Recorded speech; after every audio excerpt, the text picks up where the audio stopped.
Wow. They said pick up the microphone before you sit on it. So. Yes, that's the first thing we got right, and the last.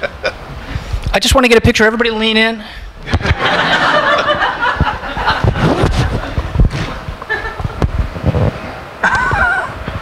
Lovely, thank you.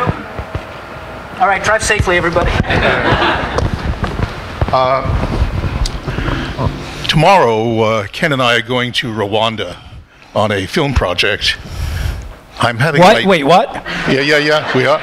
I'm having my doubts about this. He got lost in the bookstore, and I'm not sure I should. I need a Sherpa to get back to the green room, and it doesn't bode well for Rwanda. Ken is the most urban man I've ever met. I took him for a drive in Idaho, and his knuckles are still white. I'm a great endorsement. Anyway, I must apologize. I'm usually in these Q&As, I'm usually in that seat. So this is my first time as the cure as opposed to the air. So I will fumble with this a little bit. But my first question... That's okay, so will I. My first question, Ken, is, you are a man of many parts, as your introduction stated. You've done all sorts of things, screenplays, comic books, bathroom graffiti. You're a man of multimedia. What made you decide to write a novel? I found myself out of work and unemployable. No, that's actually part of it. But what I wanted to do, I'm very familiar with the form, as of course you are, of a screenplay. It's structure. It's all structure. It's all really, really clearly defined. Now, there are ways to break that structure and do very interesting things within that structure, but it's fairly rigid. And I wanted to, after enough TV pilots and screenplays and spec work, and I just wanted to flex those different muscles. First of all, you're using language in a whole different way, writing prose.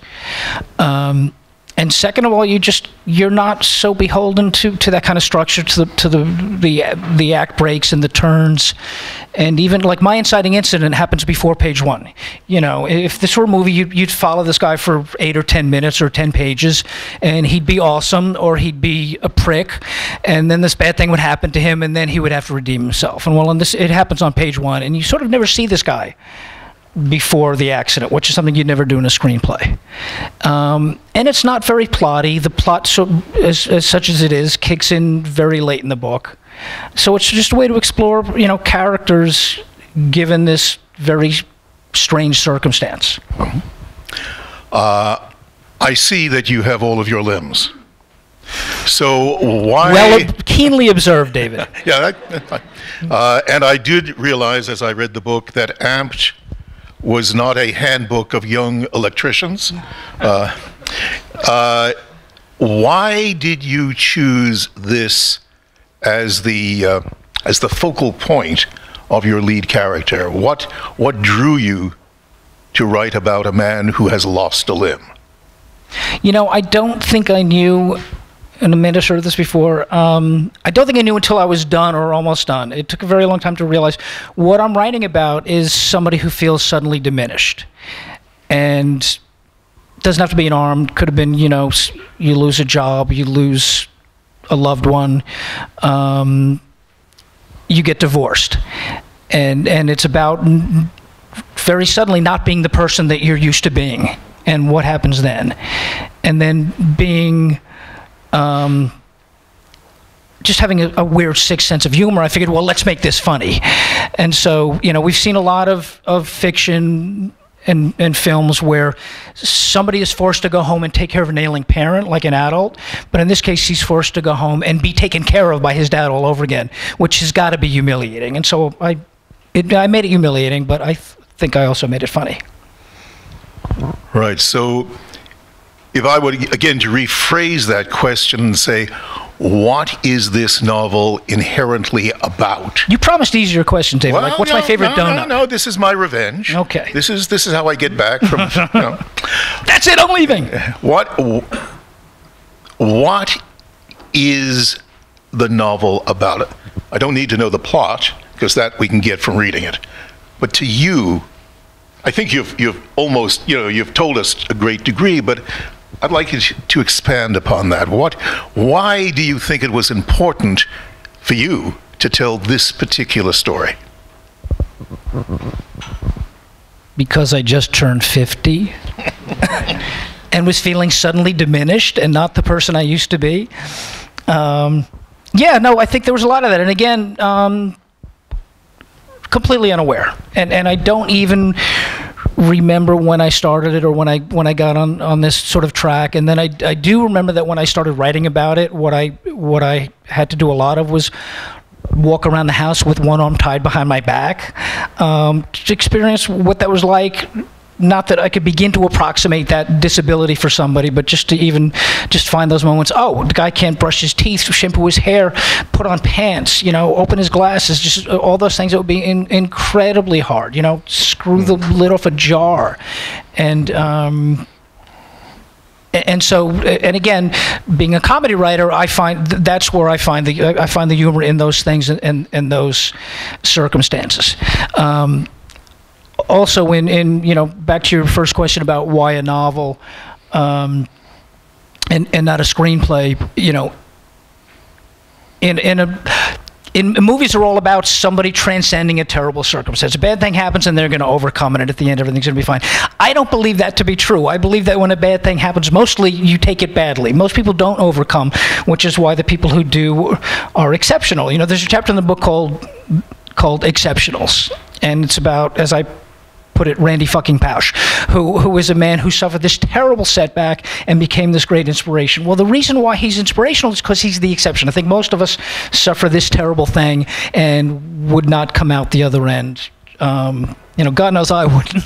So he's the guy who sort of wallows in it and refuses to leave the attic, and very much enjoys his medical marijuana and his Vicodin, and really making other people around him uncomfortable when he is exposed to them. That's his defense mechanism, is a very quick mouth, and just to sort of disarm, so to speak, the other people around him.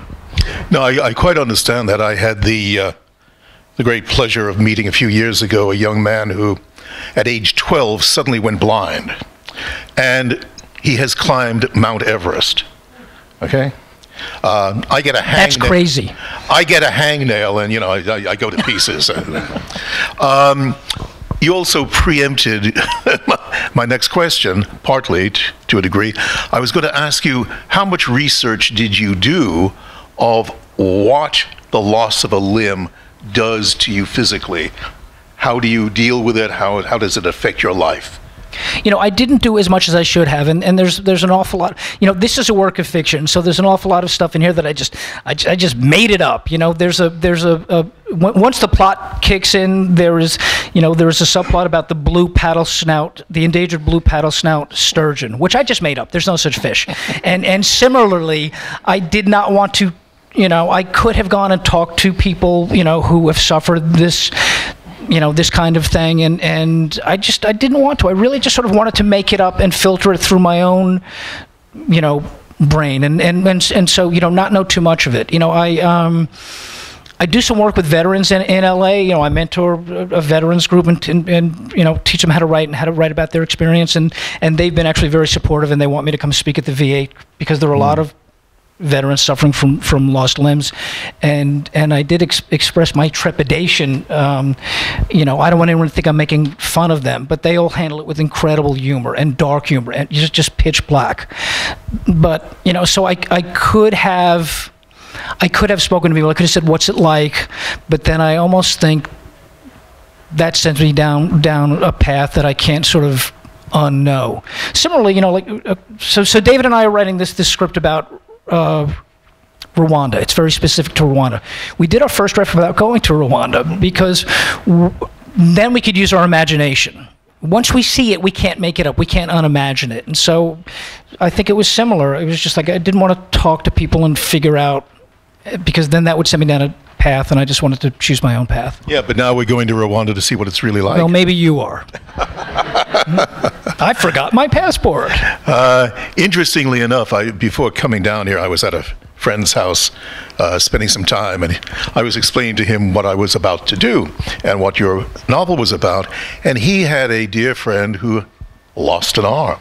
and he was telling me about the incredible hardship that this man has gone through to try to keep earning a living, and his terrible fear that he's going to leave his wife without enough money to carry on the rest of her life. So it's a very serious issue in a certain way. Oh, well, absolutely. And then there's also he feels, and you see it very early on, can anybody ever love him? He sees a woman waiting in a bus stop. He's like, I can't walk up to her and talk to her. I'm freakish. And then the work thing is actually a subplot. It's like, what can he do with one arm? And he has a series of terrible ideas. And what he settles on is he decides to be a fish counter at a fish endangerment project, which is a real thing. And basically, I just wanted to give him an absurd job. It was either that or he was going to man a lighthouse in a place that's nowhere near any body of water.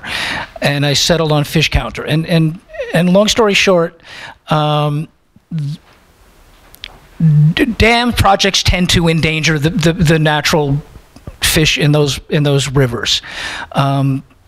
They're genetically programmed to return to the place where they spawned and procreate. Well, the dam gets in the way. They can't do that anymore. And so what the government does is, at great expense, hundreds of millions, billions of dollars, is they have all these programs to help the fish get back to where they're going. They even have something called a fish cannon. They fire them over the cannon. It's just one crazy idea after another. And this, I thought, oh, this will be really fun to write about. And what a crazy job. And part of that job is they hire people to literally count fish. They put them in an underground bunker with a window, and they count the fish. And then at the end of the day, they tally up the fish, and they go, oh, how many fish are returning? And all of this incredible government waste is not to save the fish, but to save the dam.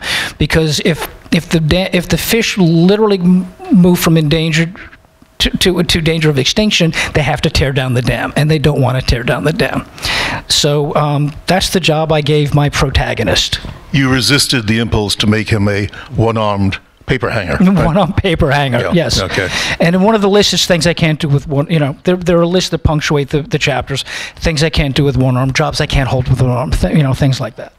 Well, now I presume from reading the book that you came from a absolutely dreadful, dysfunctional family. Is that true?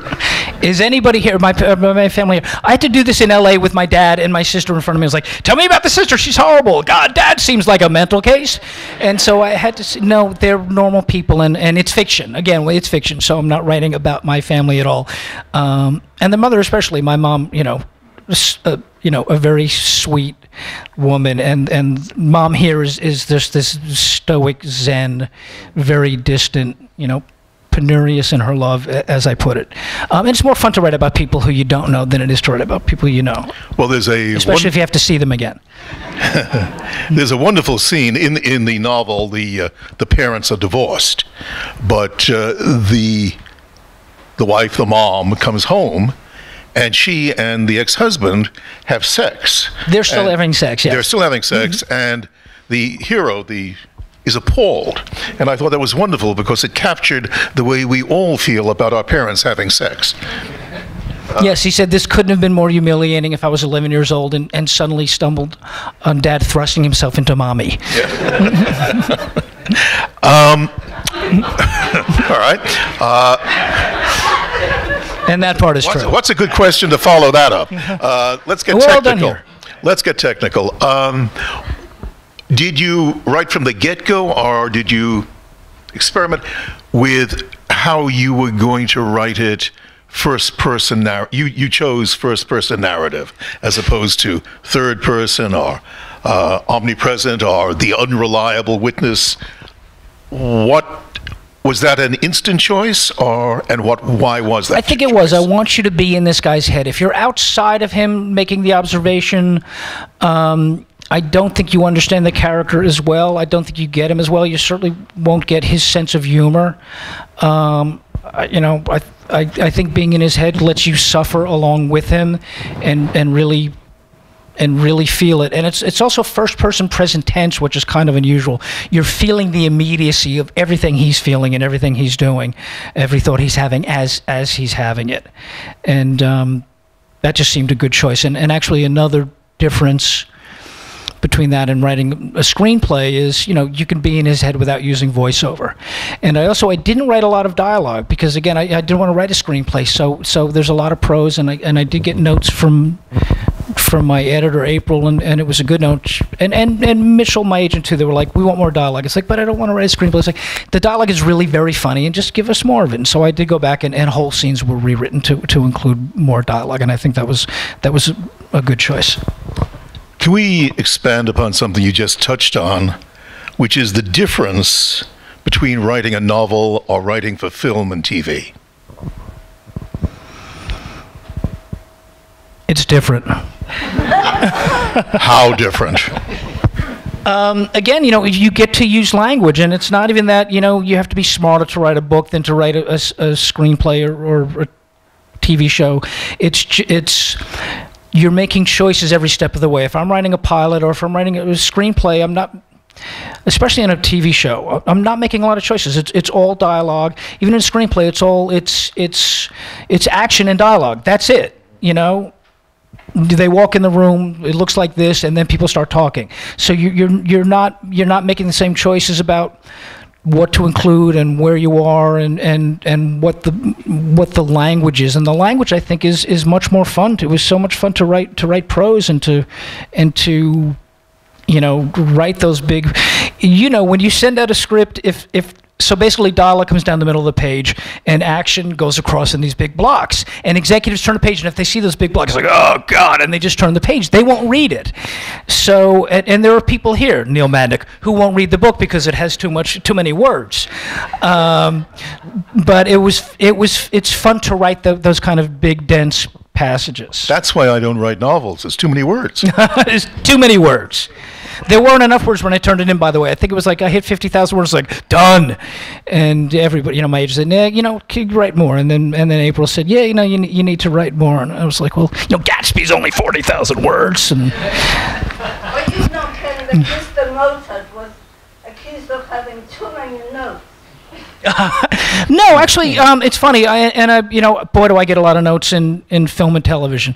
I got very good notes, and there were two things about the notes. One was that they were essentially notes for more, not different. Don't fix this, don't change that, but give us more of this. We like the mom, give us more Mom. I had to go back and write a couple of chapters of Mom, and give us more of this. And so they were essentially notes for more. And then the other amazing thing about the notes is, and if you don't have to do them, which of course you don't know. If they give you notes on a movie, you've got to do them. No matter how, otherwise they'll get somebody else to do them. They'll get someone else to do them. They'll get someone else to make it worse. So you have to make it worse. That's right. You have to murder your own child. Yes. Yes.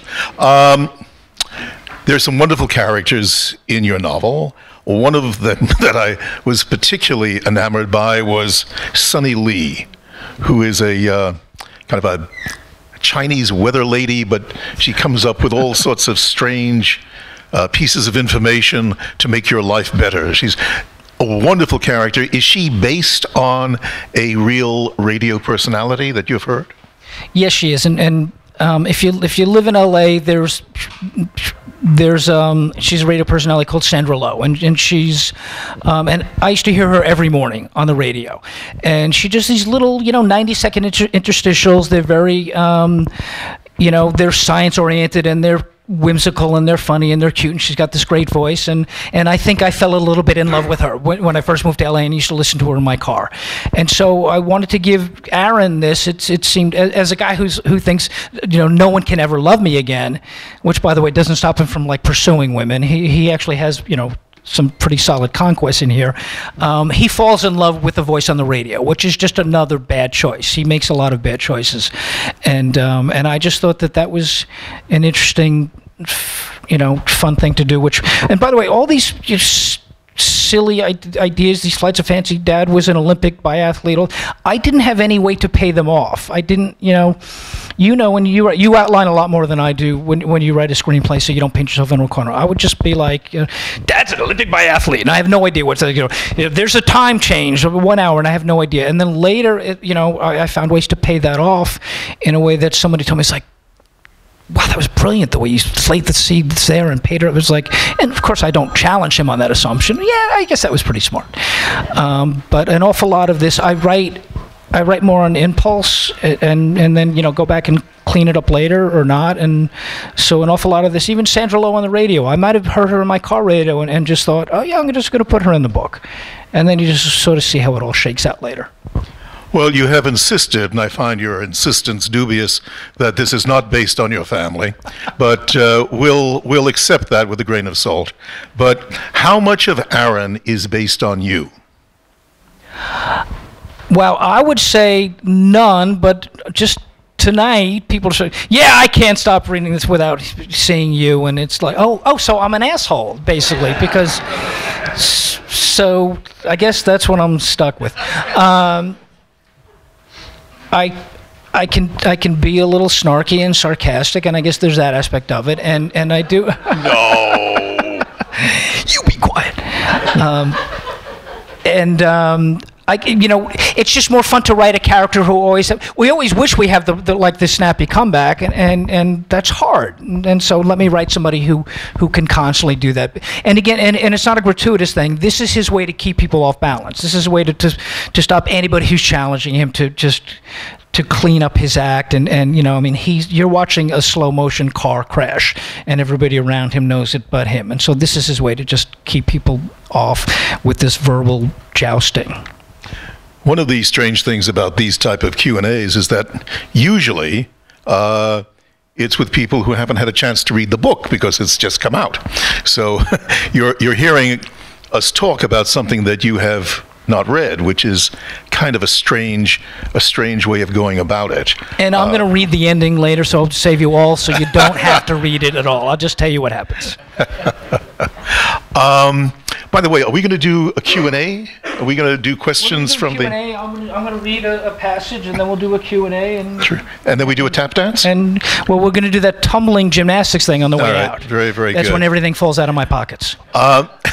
One of the things that I was struck by reading the book is I thought, there's something there that's familiar. And then I realized what it was.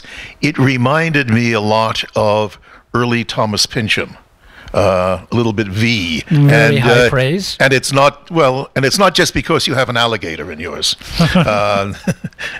It's not an albino alligator, no, so it's quite different. But there is a quality that reminded me of Tom's work.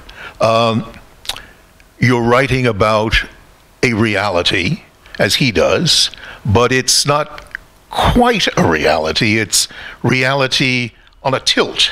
Just skewed. I mean, I wouldn't let you drive my car again knowing this. Would you, one, have you been influenced by Pynchon's work?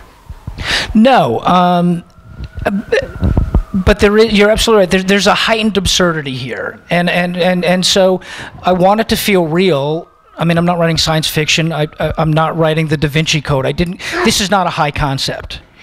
A high concept is something you can explain to a movie executive or an 8-year-old in a sentence. This is not a high concept.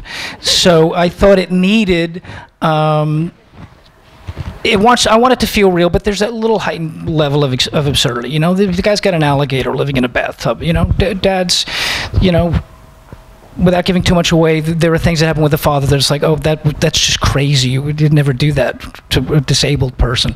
And again, those things just felt more fun to write than something that would be more straight. I was rather fond of the alligator in the bathtub.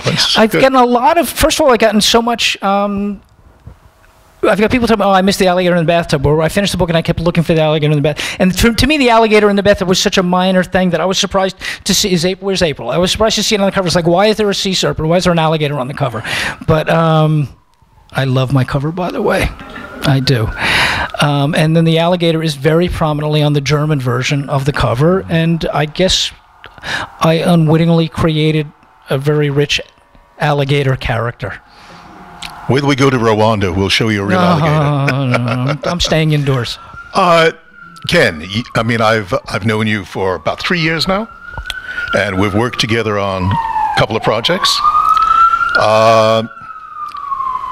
You're a very nice man, you know, and you have a positive attitude towards life, at least from my observation. I'm on my best behavior around you, David. Yeah, well, that may be true. But in the novel, although it's very, very funny, the worldview is very, very dark. I mean, the worldview of humanity is dark. Is that your worldview, or is that reserved for Aaron and this book? I don't think it is, although, you know, my comic book, my graphic novel, which comes out tomorrow, I told somebody, you know, look, I write comedy in LA, and I told somebody I published a comic book, and they're like, oh, I bet it's hilarious. It's like, no, he beat someone to death with a shovel on page 7. And so there's look, darkness is just more fun to write about. I don't know that this has a negative or dark worldview, but I do think that the one thing that's certainly negative is that aspect of when bad things happen, do they make us better people, or is it just fucking bad? And so that's to me it was just, it's bad and it's not going to get better. Well, it's also a very dark view, at least of this family, of the family dynamic. I wrote about the chapter I added about the mom. Mitchell, my agent, said, wow, that was harsh. And I didn't think it was, so maybe I am damaged. We're all damaged. I've kind of run out of questions. Should I read something and then we'll take a Q&A? And then we'll do a Q&A. Okay. Let's do that. All right. I'm going straight to the ending. And then everyone dies, the end.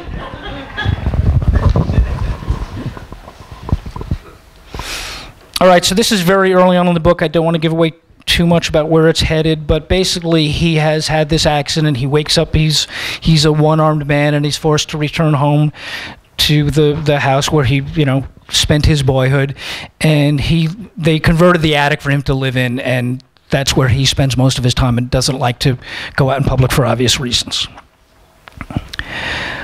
Mornings are the worst. The disorientation of unfamiliar surroundings since the hospital, then rehab, and now the attic, is compounded by hours of sleep during which the pain meds were off, and the stinging realization, before I even open my eyes, that my arm is gone. Mornings are made worse by the dream interrupted, in which, regardless of whether I'm being chased by dogs, losing teeth, flying, drowning, or having sex with a woman I never met, I am always whole. I start the day with a V2 boost, Vicodin and Valium, and Dad and I are in the car on the way to breakfast before the wooziness overtakes me. I'm not thrilled to be up and out in the world, especially a world as small as this one. It's still the place where I grew up. The only unfamiliar thing here is me, the temporary blemish of an angry pimple. Although located at an unusual intersection of 5 corners, the 4 Corners Diner seems to have been named in deliberate denial of the unusual in favor of the mundane. Sometime after my departure, this became Dad's ritualistic breakfast place. For someone who expresses incredulity at the concept of eating out, why would I pay someone to cook me a steak? I could cook my own steak. And $7 for a beer, you can buy the whole 6-pack for that. Dad has embraced breakfast here with an enthusiasm usually reserved for a child hearing the jingling approach of an ice cream truck. I could go ahead and point out that eggs cost about $0.10 a piece, or that for the price of 3 or 4 cups of coffee, he could buy himself an entire 1-pound can. But he would disregard both like my missing limb. What Dad enjoyed about breakfast out was the camaraderie, the sheer comfort of the familiar, all of which flee upon our arrival like birds. Heads turn and conversation stops. Dad's oldest friend, Fred Weber, is frozen, a forkful of omelet poised to enter his mouth. Behind the counter, Michelle's attention is wrenched from the act of refilling a coffee mug. But it doesn't matter because, I swear, the coffee itself has stopped pouring midstream. Even the kitchen roaches have petrified mid-scurry. The only movement in the room belongs to hastily averted eyes, as anything and everything. The food on the plates, the speckles in the Formica tabletops, the lint on George Jones's sleeve, the faded painting on the wall, suddenly demand attention. Dad slides into a booth and gestures for me to sit across from him, and then disappears behind his newspaper. It would be very still and quiet here were it not for the ringing in my ears. By the time breakfast comes, me, mushroom egg white omelet, Dad, lumberjack special, despite no previous lumberjacking experience. Things have resumed some degree of normalcy. Michelle sprays the room with toothy smiles, and Mr. Weber, in full attorney mode, orates at a decibel made necessary by his failing hearing, as coffee flows and roaches scurry once more. Dad circulates among his neighbors and occasionally recalls me to them. You remember Aaron? And I nod from the table, waving with my good hand lest I appear double amputeed. You look good, Michelle flirts, as she once did with the handsome teenager I used to be, and I wish I could muster a flattering lie in return. He lost weight, Mr. Weber shouts from the table, and as the room is now forced to ponder what an arm might weigh, silence reigns once more, and George Jones returns his attention to the problematic lint on his sleeve. Michelle presents a rhetorical diversion. More coffee? The space between offer and delivery too narrow for refusal. This is my third cup, and anyone here longer than I've been has surely suffered their fifth or sixth. It's astounding our sleepy little hamlet isn't rife with insomnia.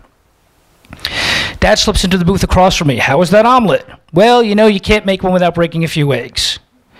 Why does it cost more for egg whites? You're getting less. They take out the yolks. I wonder what they do with the yolks, Dad ponders. I think they just pour them over the lumberjack special. Dad pokes at the numb of a sausage link on his plate as if trying to provoke a reaction. Have you thought about what you're going to do? I'm going to finish my breakfast. Then there will be lunch. I mean, when you're feeling fit again. I'm not sure fit is what I'll be feeling, but whatever it is, I'll only be feeling it with one hand. You planning on going back to that fancy high school you teach?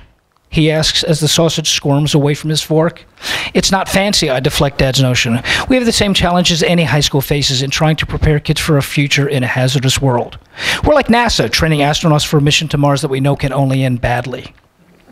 And here we are, in our own future of sorts. This moment when all the events and circumstances of our lives have led. Here at the Four Corners Diner, where Dad asks me what my plans are to find local work, and my ears begin to ring some more. I excuse myself and head to the bathroom, momentarily pulled to one side by the heaviness of my arm and the equilibrium fucking combination of Vicodin and Valium. Eyes veer from my path and avoid my clumsy trail, and as the bathroom door snaps shut behind me, I imagine the rush from the diner to escape the awkwardness of my return. I make it to the toilet before throwing up breakfast, consoled at least that my drug dosage has already been absorbed into my bloodstream and cannot be so easily expelled.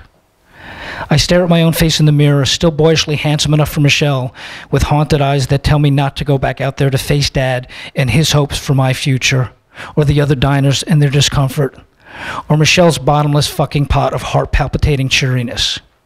And then the bathroom window offers the solution to all my problems.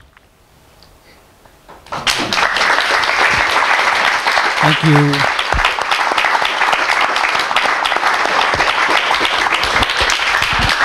So this is really It's a true story. it's a true story, and it's symbolic of the American body politic that has lost an arm or a leg. Sure, whatever. That's good stuff. So let's do Q&A. Yes. The title is pretty unusual. Is there a story there? I'm sorry? The title is a little unusual. Is there a story there? It clearly there's a double meaning. He's amped. He's, it's his energy level, and then of course there is the fact that he's had his arm amputated. But it's funny. Some people don't get the second meaning. They're just, amped. He's amputated. But no, I really meant it for. He's very animated through the whole story. Anyone else? Goodness. Yeah, I want to know how much research. You want your money back, don't you? Well, I had to buy 2 books to get in here, but that's all right. No, I want to know how much research you did on that medical marijuana, because you really got into that. And what happened with the Guatemalan maid, man? How come he didn't make it with her? I'll take the second answer first. He did in an earlier draft, and I was convinced to make that go away. Rightfully so. And I've had my own experience with marijuana and Vicodin. I have a bad back and I ate a lot of Vicodin, but certainly not in just enough, research, just, enough to know what it's like. And the medical marijuana, they're all over the place in LA. And so I went to one and said, can you talk to me? Can I ask questions? Can I hang around? And, yes, exactly. And, but I have friends I could have just as easily asked. Would you pass this over to him? How has your experience in Miss Winkler's 5th grade class influenced your writing? I couldn't have done it without her. So we'll snip this off. And I take it we went to school together, you and I.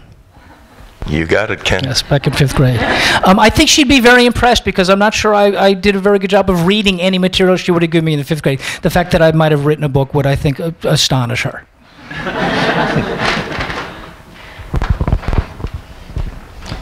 Any more questions?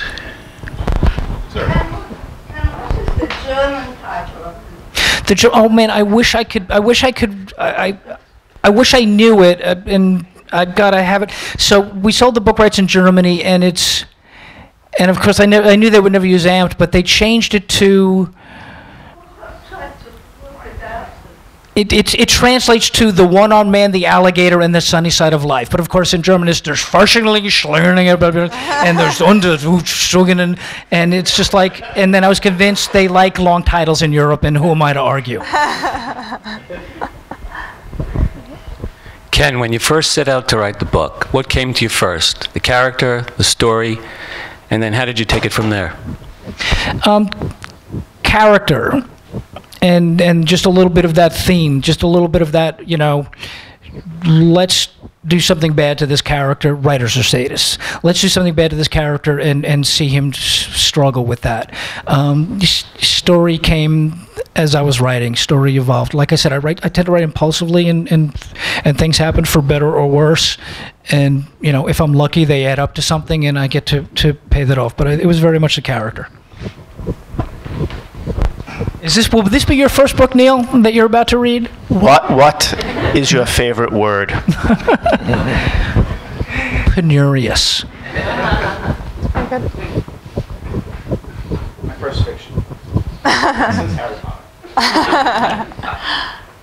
Anyone else? Want the book signed. They want the book signed. Let's sign some books. We'll do that. Okay. Let me just wind it up by saying that what I find so fascinating with this novel is that I know Ken as one of the most decent, moral, and ethical people I've ever met in my life, and yet you have chosen to write about people who are quite the contrary. I find that of interest. Psychologically, that's what you would be drawn to in your creativity. Nobody wants to read a book about decent people. I could call this Decent People, and then nobody's buying this. Yeah, it'd be good. Okay, I guess it's book signing time? Signing time.